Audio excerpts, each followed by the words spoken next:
Hi guys, welcome back. Today I'm joined at the table by Jake Lavelle, Managing Director and owner of JPL Flavours. Jake, welcome to the table. Thanks for joining us. Thanks for having me. All right, you've got a fascinating life story and a fascinating business. So tell us all, where did you start your journey at JPL?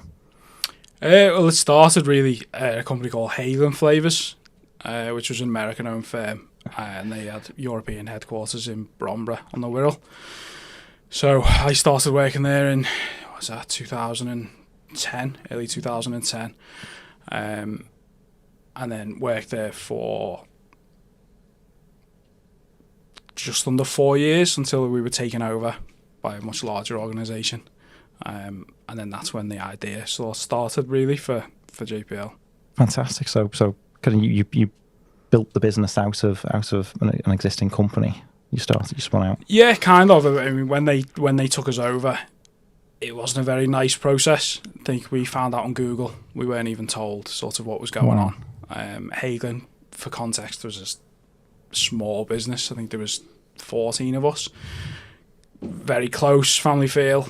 To then find out on Google we've been taken over by a company called Flavours, which was a much larger organisation. That was an Israeli-owned company as well, so it wasn't even sort of a UK company. So we found out Google. 10 minutes later, we had people come in, confiscate computers. It was coming up near to Christmas as well, 2013. Yeah. They made loads of people redundant the day before Christmas Eve. I was one of the lucky ones that got to stick around, which then left me ridden with guilt, really, because I didn't have a family to support. I was only in my early 20s at this point. So I went to work for them and didn't like the culture, missed the family feel, missed the creative space that we had at Hagelin. So left there, moved around a couple of different places, found the same thing, and then I kept having that niggling thought that there was something missing in the industry, which is what we had at Hagelin. And then in 2014, Flavours vacated the lab, which I'd started in, and then I sort of took that as an omen when I saw it was up for rent and sort of went for it, really. Wow. So how old were you then when you started the business? 20, just short of turning 22. Wow. So what incentivized you? You know, how did you go about deciding at 22 that you were going to lead your own business and start from the ground floor, basically? Well, I was working away at that point. I was in London. I'd met my partner Danielle early 2013. I didn't want to be away from her anymore. Wanted to be at home with my family, and just thought, why not? I think I could make it work. In my head, it was to start a one-man band, pay my wages, be at home. I'd be happy with that. Obviously, I had no idea what eventually it would start to turn into. So today it's headcounts. There's 40 staff now. Wow. And then just under 10 million turnover was March 24 accounts. Amazing. So I mean, first of all, tell us your job there. So flavorist. How do you become a flavorist? How did you originally get into the Hagen job? Well, I'd joined sixth form straight from school. Didn't like sixth form, just like I didn't like school. So yeah, dropped out very quickly, and then sort of my dad made me go work for him, which his company would lay water mains. Okay. So it was tough hard graft, yeah. sort of 12, 15-hour days, digging all day. So he took me up to Sheffield with him, which is where the job was, living with 5 or 6 other guys in a house much older than me, living that lifestyle that they all live, which is the drinking and everything, which wasn't my thing. Because he knew it would force me to go and find pretty much any other job. Tough love. Yeah, exactly, yeah. But it was good. It instills work ethic for sure, because you see what you could be doing instead. You could be out in the cold rather than in a warm lab. And then the job opening come up for Hagelin. So I went down for the interview. I was fascinated with it because it's kind of that chemistry food mix. I was really, really up for it. Then there was a taste test at the end, and then I scored really, really high on this taste test. So I was already earmarked for this potential junior flavours position. And then when I did start at Hagelin, I started in the factory first, and then sort of worked my way around the business until I got to junior flavourist. So how many years was that then, from you starting as a junior flavourist to being 22 and deciding you were going to start up on your own? How many years did you have kind of in the company? I think it would have been 2012, I think, I became junior flavourist. So it wasn't much time at all. I mean, in our industry, I think the minimum amount of time you need to be a junior to then become a proper flavourist is 5 years. So I didn't even do the full 5 years before I started my own company, really. But I was so obsessed with the industry that I feel like I was progressing faster than most people would on a 9 to 5. So talking to you, the passion for flavourism or flavourists, what's the correct? Just for flavours, I think. Yeah, just for flavours. That comes across. So what's involved in the day-to-day job of the flavourist? Well, I think firstly, chemicals is the main thing, and obviously, whenever you mention the word chemicals and it's associated with food, everybody gets in a big flap. Whereas we're all made of chemicals. Chemicals are everywhere, and especially in our food, natural or not. So, best example I can use is if you take an apple, smash it up, soak it in some solvent, and then run it through a GCMS, you'll get about 60 chemical compounds that all exist in it naturally, and they all perform different roles in taste. And then it's our job. We can either build them back together artificially or natural, or we can then manipulate them so we can add other notes in, so we can make it half a red apple, half a green apple, or we can add something totally different in there as well. So it could be a raspberry and apple, or an apple and an elderflower. So it's our job to essentially build that back together. And then we have roughly 2,500 chemicals at our disposal, which we're allowed to use. Sorry, I've just lost my train of thought where I was going with that. So a lot of the job is recall. Yeah. So it's taste and it's recall. So you need to be able to taste something, figure out what's missing, and then be able to recall something that you smelled 2 years ago when you had a sample delivered from somebody else. So it's not just about taste. A lot of it is down to your memory. It's a vocation. It's a craft. Essentially, I guess you can teach it to a certain degree, but it's experience and, I think natural skill. There needs to be some sort of natural ability there for taste and recall.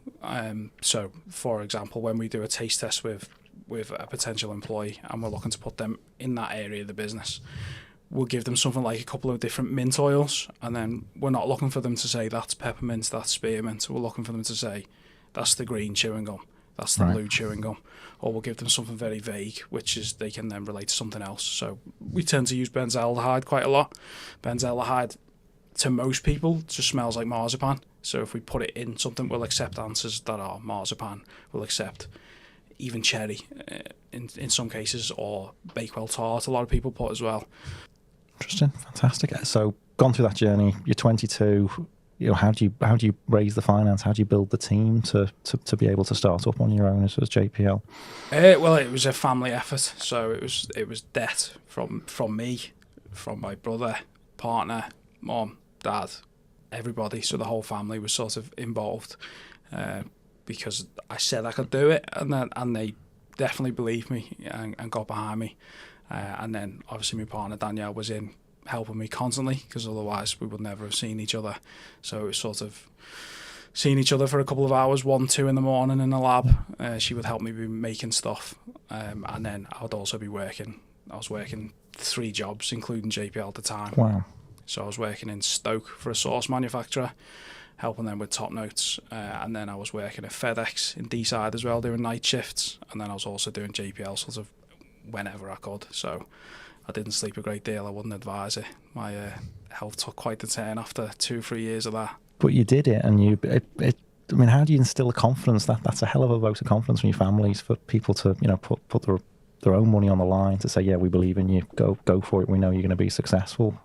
Yeah, that's just my family. We've all got each other's backs, and in terms of working all those jobs and everything, that was then the responsibility to make sure I had to make it work. It wasn't just a case of I hope it works, because it's okay for me to be stuck in loads of debt. I could work that through, but to have so many people taking out debt for me added another layer of pressure, which meant that I didn't sleep pretty much during the week at all.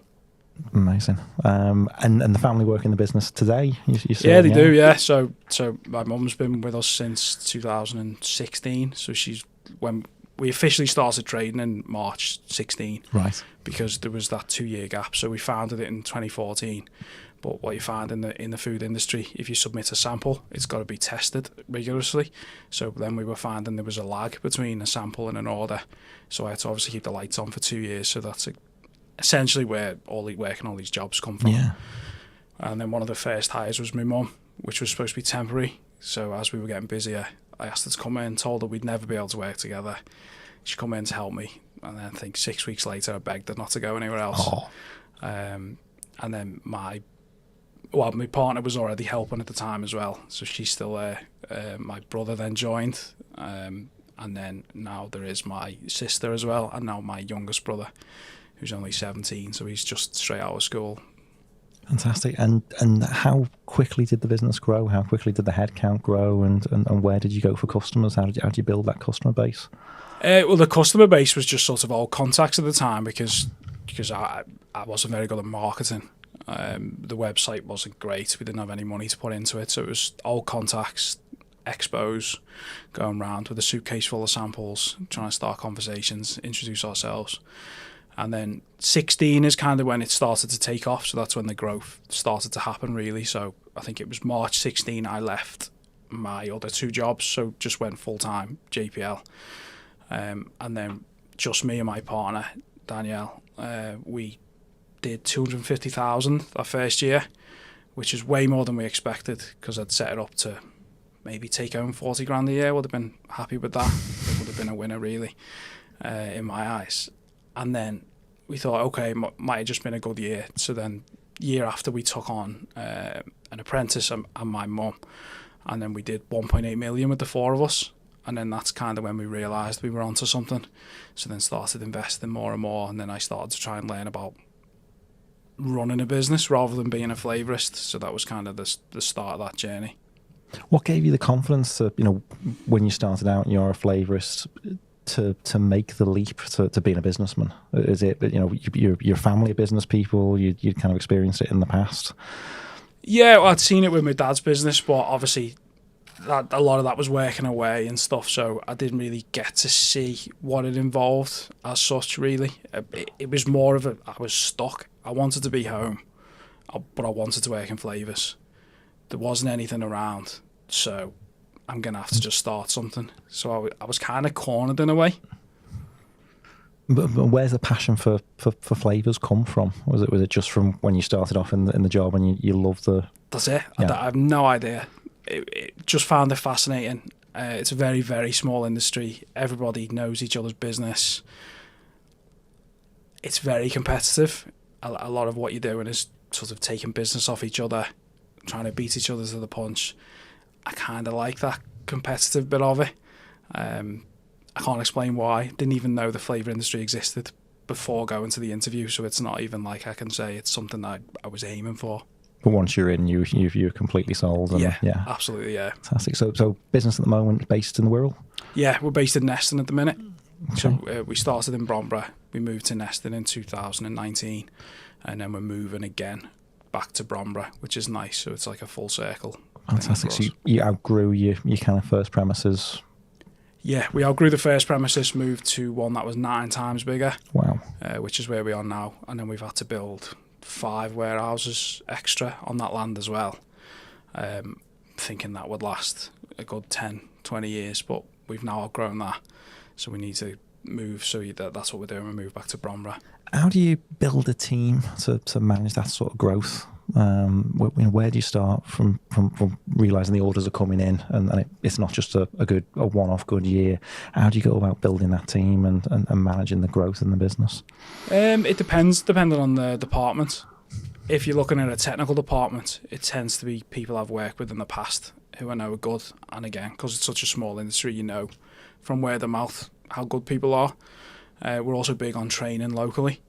A lot of our competitors there is a college over in France called the ZIPCA, which is where flavourists are trained, and you get an official certificate, you get an official degree that you are a flavourist. But we don't tend to look on that as favourably as our competitors, because certainly in my opinion, if you get 20 of them, stick them in separate rooms and ask them to write you a formulation for a strawberry, when they come out they're all identical, because they've been taught out of a textbook, so there's no creative spark there whatsoever.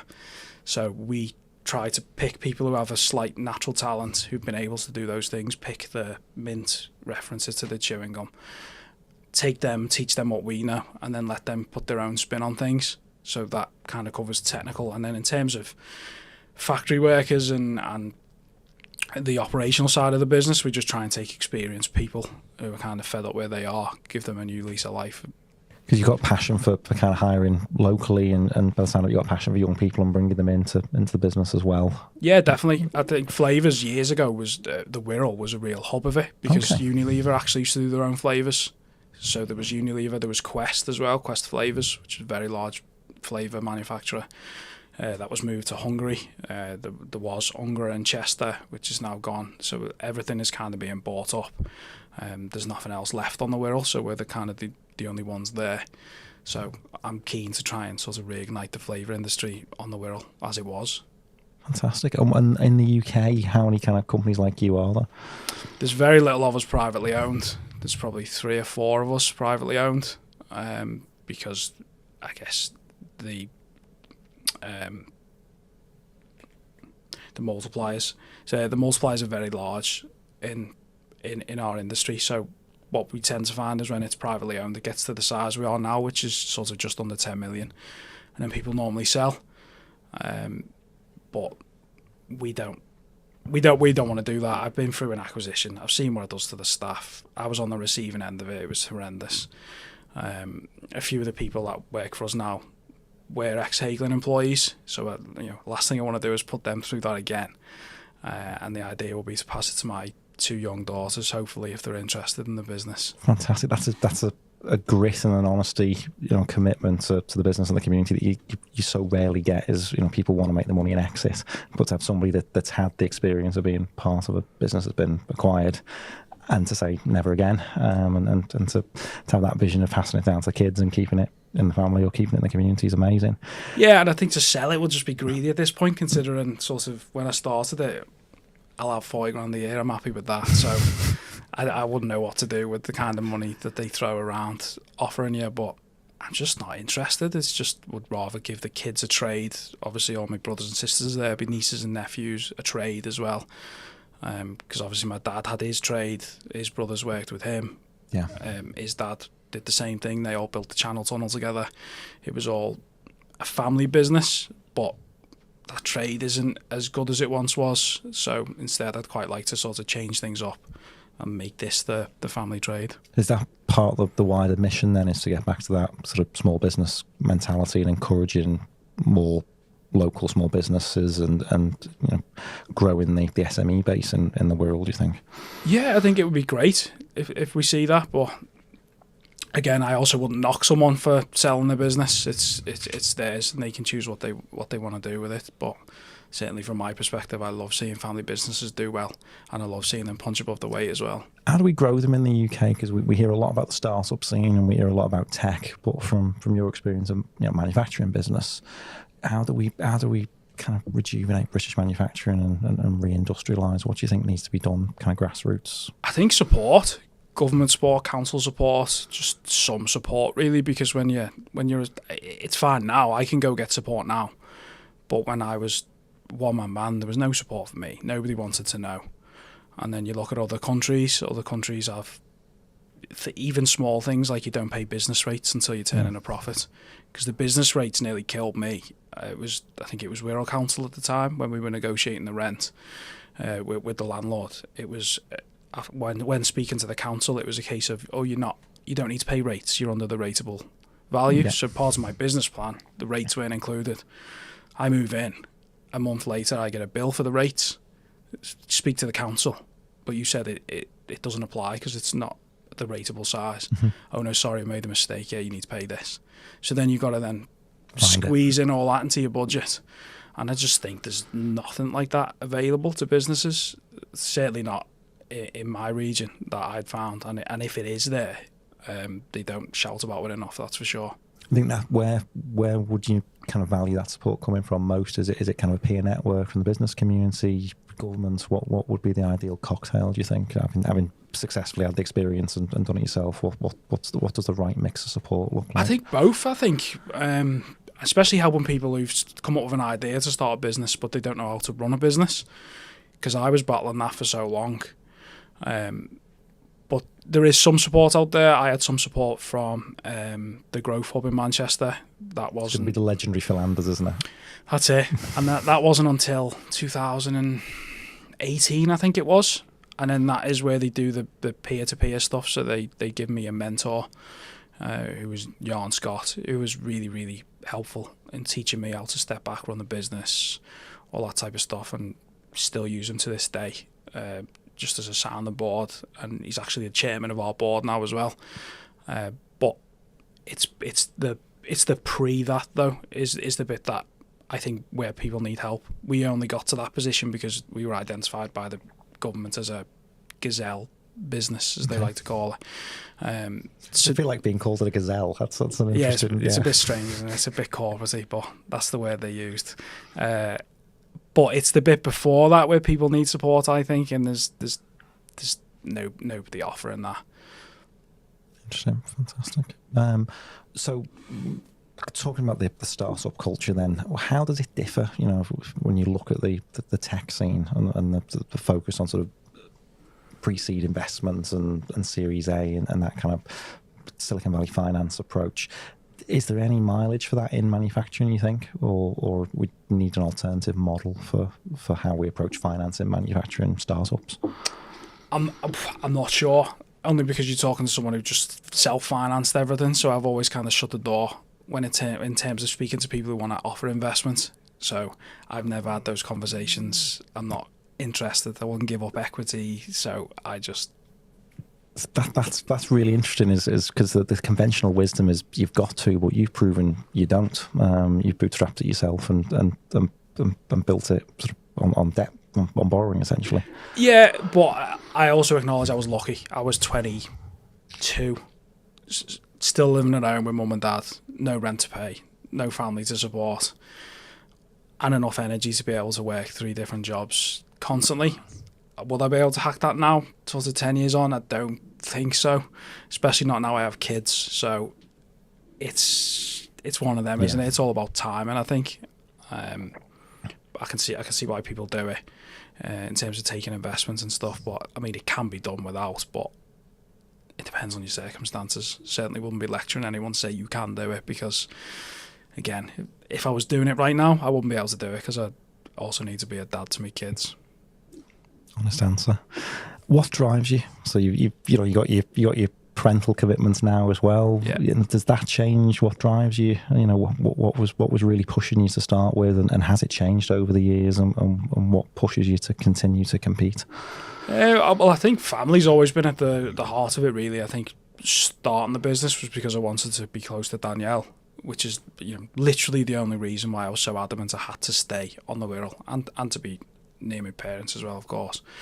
And then obviously I've had that, and now I tend to think a lot more long term now, because I know the kids are coming. So even if we're buying a new property and it's got a long leasehold, I'm still checking it's 100 and however many years, because I need to figure out when that's running out, do I need to forewarn them in the future? So I'm always thinking about them.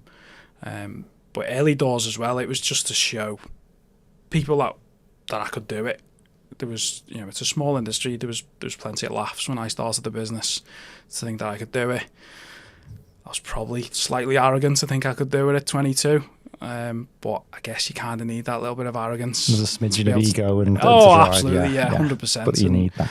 And when people laugh at you and stuff, it's a bit of a drive as well. So I enjoyed that, and I've enjoyed taking their business since as well.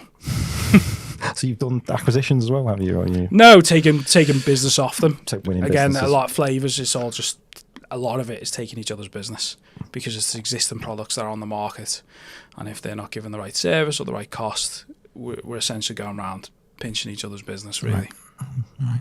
And on the innovation front, for you, is that central to the business? Has that been part of your growth success? Yeah, that's it. That's the backbone of the business. So there's just sort of two different flip sides to it. The main side is obviously the flavour creation and the matching ability we've got. We tend to think of stuff very differently than a traditional flavourist, which again was one frustration I had when I worked at other companies, because they think about it in a way that was what's the sort of bare minimum to get it to taste like something. So we use this as an example quite a lot, talking to customers. So we've done a lot in terms of Biscoff flavours because it's trending at the moment. It can go into virtually every application. And if you go to any flavour house and ask for a Biscoff flavour, they'll essentially make you a spice mix, Right. which is the spices that go into a Biscoff biscuit. Submit that, and then you taste it and you go, yeah, it's kind of like Biscoff, I get it. But what we do is we kind of go one step further. So we'll build the biscuit notes around it. We'll build a bit of mouthfeel around it. There's actually quite a lot of vegetable oil in a Biscoff biscuit. So we won't put vegetable oil in, but we'll put top notes in to replicate the taste of the vegetable oil. And then we'll also put a few top notes in to try and replicate like a crumbly sensation. Okay.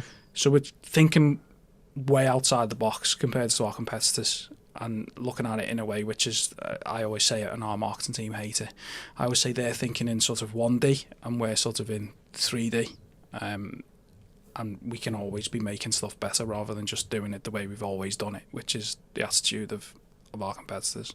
And that kind of culture of innovation or culture of trying different approaches, that comes from you, or you've kind of deliberately hired within the team, kind of all divisions to instill that? It's always come from me, I think, but now we have, so Chris Randalls is our senior flavourist, and I worked with Chris at Hagelin, so we've worked together since we were kids really, and then he joined in late 2017, and he was already very good, don't get me wrong, but I knew how to push his buttons, knew how to push him harder, we can always do it better. And then now he kind of heads it all up and he pushes boundaries further than I would, to be honest with you. He's done some crazy stuff. So, yeah, it kind of started with me, but now it's kind of just bled into the team. And that's become institutionalised. That's the creativity and the openness to innovation within the industry is part of the DNA of JPL, I guess. Yeah, exactly right. Fantastic.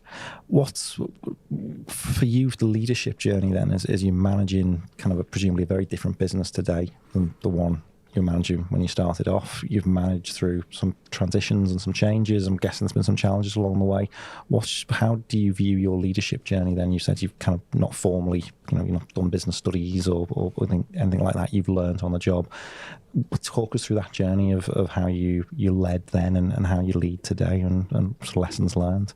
Yeah, well, it's been a bit of a long journey, really. I think, so I was always in the lab, really getting stuck in, still trying to manage people for quite a long time. And then that's when Jan Scott was introduced by the Growth company in Manchester. And then that was the start of the transition, which is sort of him talking about it. You're going to have to take a step back. Things are growing very quickly.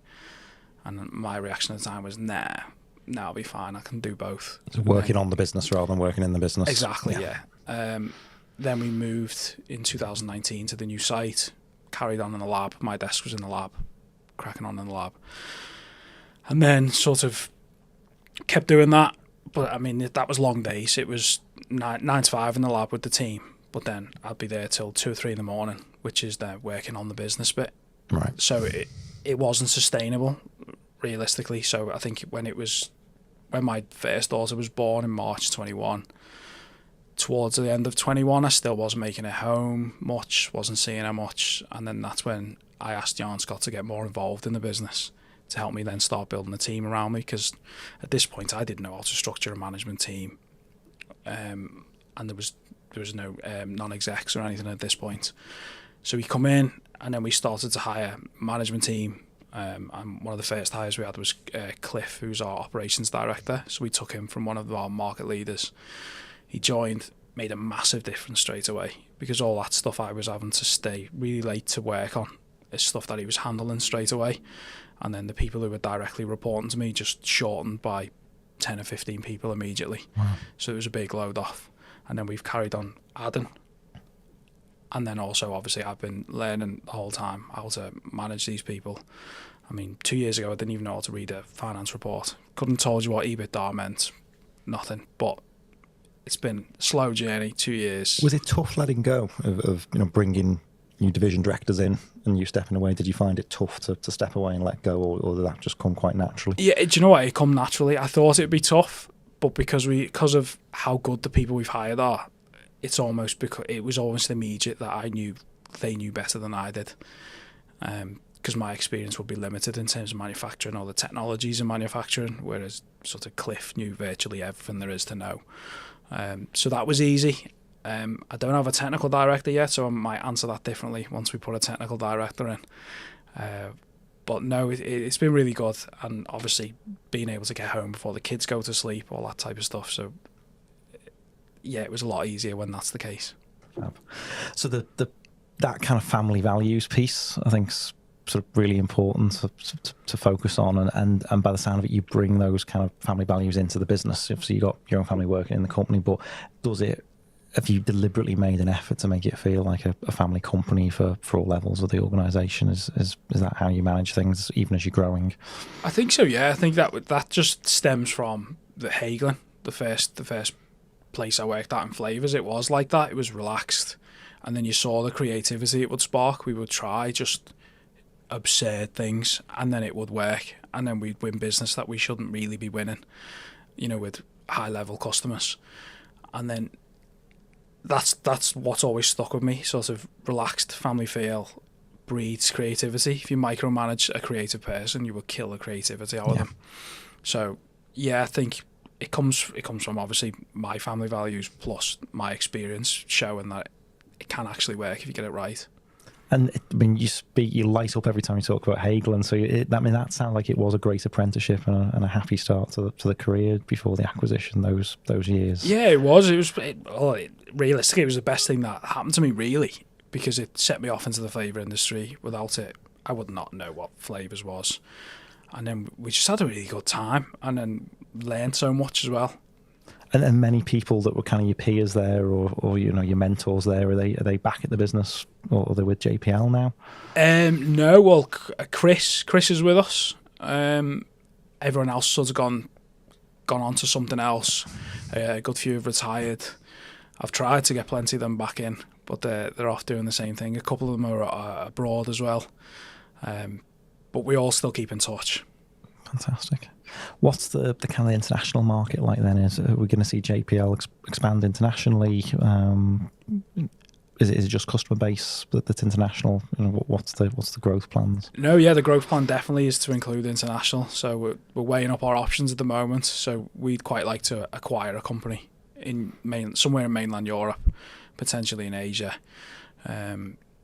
But it's just what's out there. Flavour companies are notoriously bad at marketing themselves, especially small family-run businesses. Just like we used to be, really, until we took on a marketing department.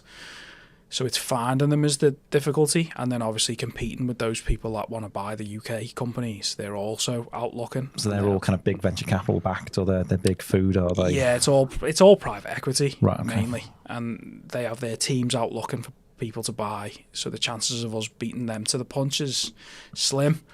But alternatively, our other growth plan that we sort of keep in the background would be starting something up. So we have a small customer base in Europe now. We don't push it a lot. We could push it a lot more if we wanted to. We do a lot into South Korea. We do all the flavours for South Korean Starbucks randomly. Is there a lot of kind of regional knowledge or regional expertise in the flavour game? There's flavours by region, I guess. Oh, absolutely, yeah. So you'll find like a strawberry that's in England that we all like, and we think that resembles a strawberry flavoured product. Wouldn't fly in mainland Europe, nice. But it would fly in Scandinavia. And then you've got to know what each continent likes, really. So mainland Europe like wild strawberries, Scandinavia like English strawberries, and then when you go to like an American market, it has to be a very, very what we would consider an artificial tasting strawberry. Okay. So yeah, it matters massively. So that's the the local domestic expertise. And Yeah. if you're growing and you're going to recruit in those markets, then how do you overcome that kind of local knowledge bit? You buy it in. How do you break down those barriers to not having that local insight into Flavours? Well, you can teach the local insight. You just be able to try the products that do well over there, and you would know pretty much instantly. You know, I've not had anyone from Scandinavia over, but I know that they like the English berries as we that profile, and then I know mainland Europe will only have like a wild strawberry profile. It would be better to have someone local, I guess, but then it's weighing it up, I suppose, whether or not they would fit in with the culture, because that's the big thing. If we take on somewhere else, it has to operate exactly the same. So that's you've got the optimum model in the UK now. You run a lean, efficient operation from the flavour labs to logistics and warehousing. So that's the plan, is to duplicate that. Yeah, and the culture. The culture needs to just be picked up, put somewhere else, and spoken a different language. What's the plan for you guys then for recruiting new talent going forward? You know, as you put in those long-term plans for the business to be around in 100 years, what steps are you taking now? What are you doing to bring on the next generation of talent for you? Well, we already have a really, really young team, far younger than any other company I've been at. But what we tend to do is bring in sort of the people at the end of the twilight years, really, into the director roles, so that they can then take on someone a lot younger and train them up. And then sort of the idea would be to sort of rinse and repeat as we're all getting older. We do the same thing. Yeah. So we've probably got another 20, 30 years with the team we have now before they'll be looking at retirement, and then hopefully do the same thing we're doing with our directors now. Actively succession planning and sort of coaching people internally in the business. Yeah. What's the most successful kind of package of support you think you've seen for your team? You've talked about you've had some coaching and mentoring through Manchester Growth Hub. Have you replicated that for people within your team? Is it sort of, you know, older managers mentor younger staff? Is that the proactive thing that you guys have started doing? Yeah, that's it. I think it's the director level guys sitting in with the senior management level guys, teaching them how to look at things, the odd training course, and then just giving words of advice as well. That's it really. It's not been anything too structured. It's just tried to feel natural, because we know how everyone deals with change differently. So we've tried to take a sort of gentle approach, let them find their own way, and then if they get stuck, then sort of pull them in and have a chat. But it's not a one size fits all. You know, some people can embrace change, some people are terrified of change. So it's, yeah. How have you managed that in the past then? Because you've got a varied age range of people in the organisation, and people need to be managed differently, and change is scary for everyone. So what's been the secrets to your success in managing the change as the business has grown? I think just knowing the staff individually. And I think it's to the point now where we know if a change is coming in, we know to keep an eye on and make sure that they're going to be okay with it. We have a couple of people that are naturally resistant to change, so we know as soon as the change is brought in, it's a case of, oh, well, this was better when we always did it like this. But then we know that person 6 months down the line will tell us it was the best thing that we ever did was change it. And then we have the others that are open to it immediately. So we know which ones need more support than others. But again, it's just knowing your staff, and you can get to know this type of stuff just by asking them questions without them knowing. It's not a loaded question, but you ask them questions to see how they would feel about the change, and you know pretty quickly how they're going to respond. And you're still pretty hands-on, you're still kind of seen on the shop floor and yeah, absolutely, yeah. Try and speak to everyone once a day if possible, when and where I can. A single shift, is it for you guys? Just single shift, yeah. Would it be a business that lends itself, do you ever see it being a kind of round-the-clock operation? It could do, potentially, but sort of with the investment we've got going into the new site, we don't think it's something we'll have to do. Ideally, it's something I'd avoid. I don't want people having to do night shifts unless they wanted to do night shifts.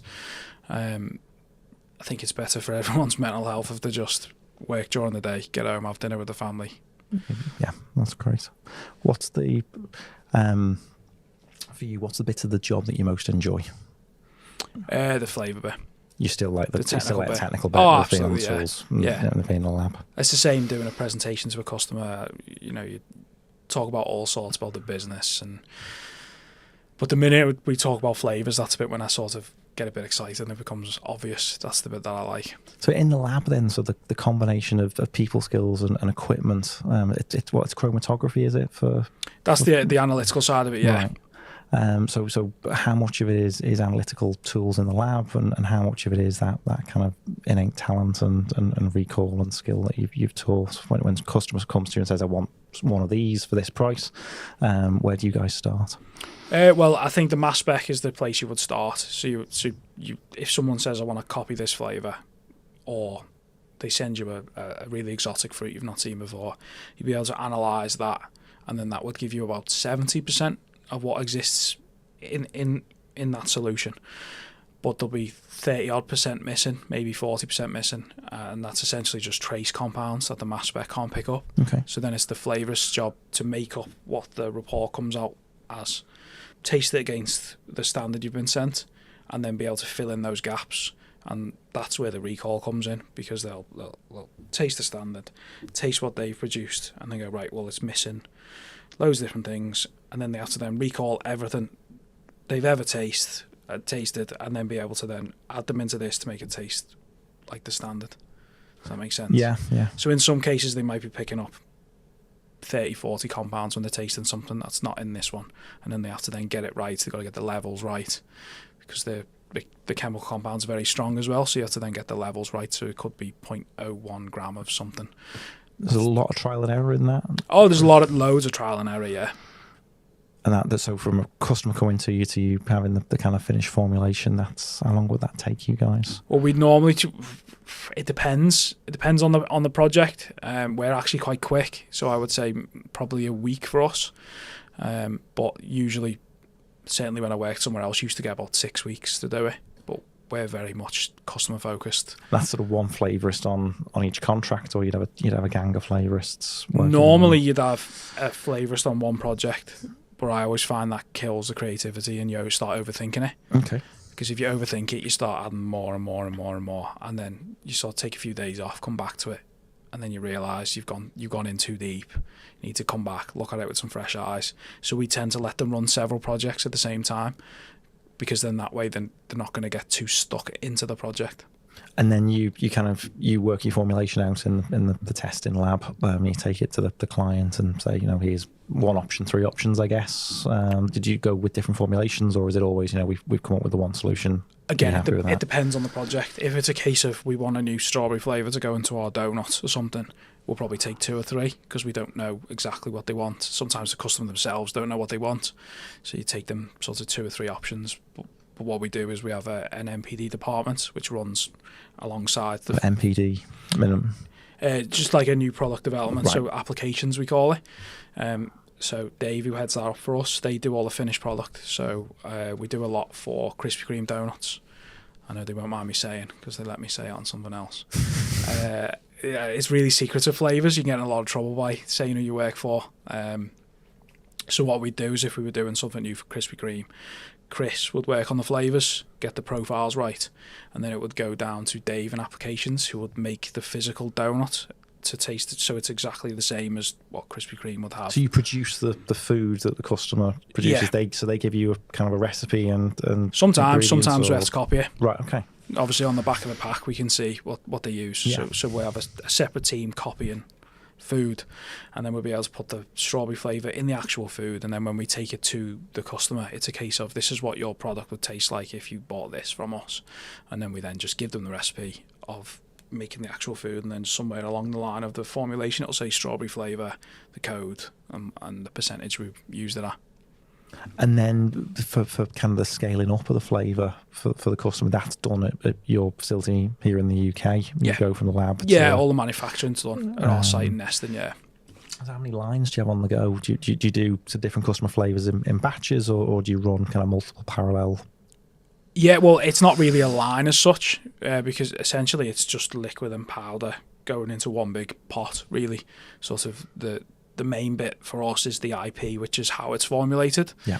Making it is actually quite straightforward. So we have 7 or 8 different benches. It's all barcode scanning, and then it's almost like making a curry or something at home. Yeah. It's just adding all the ingredients together and then blending it up so that it's a finished product. So there's not much in terms of technology involved apart from mixing technologies, and obviously then being able to batch trace everything as well. So that's the other bit of software that we've got. So you food standards, standard sort of food standards and tracking stuff. Yeah, that's it. Yeah. Has the technology changed much from when you kind of came into the game, when you set the business up to where it is today? In the wider industry, are people doing things the same way they always have, or has there been you've seen much technical change?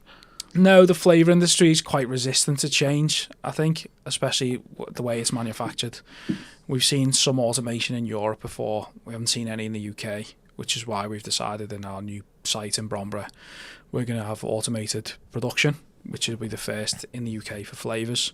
Wow. It's used quite commonly for fine fragrance and the fragrance industry, but we've decided we'll put the investment in the UK because nobody else is going to do it.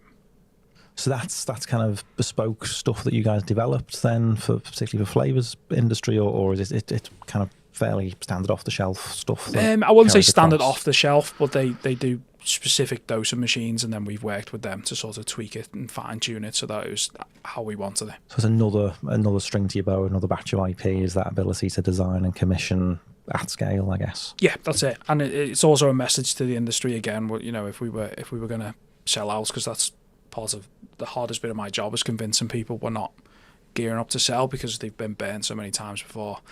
Investing that kind of money into an automated machine for production when nobody else has done it helps me That's sort part of deliver that message. And that fantastic.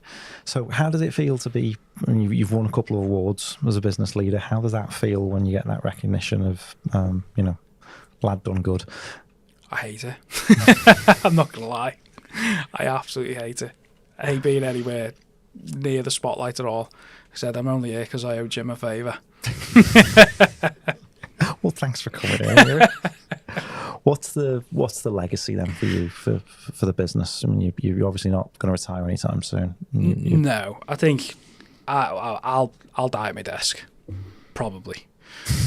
I'm unlikely to retire. I have too much of a busy mind to retire. I wouldn't be able to deal with it.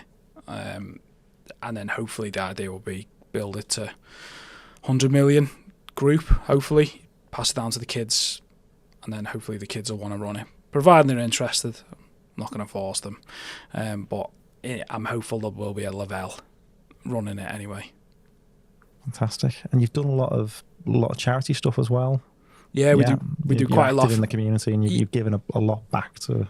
Yeah, we do a lot for Clare House Children's Hospice. So I think it's on my birthday every year. So we pay for the running of the hospital for that day, and then we do a lot for Alder Hay as well. So we help them, which is our local children's hospital in Liverpool. Yeah, so we help them get some breathing apparatus, some regulation changed, and they needed to be able to get some in. So we bought one of them as well. So yeah, we try and keep quite involved. We do stuff for the Hive as well, which is a local on the Wirral for underprivileged kids. So yeah, we try to anyway. It's been fantastic talking to you. Thank you very much for coming in, Jake. Thanks for having me. Thank you.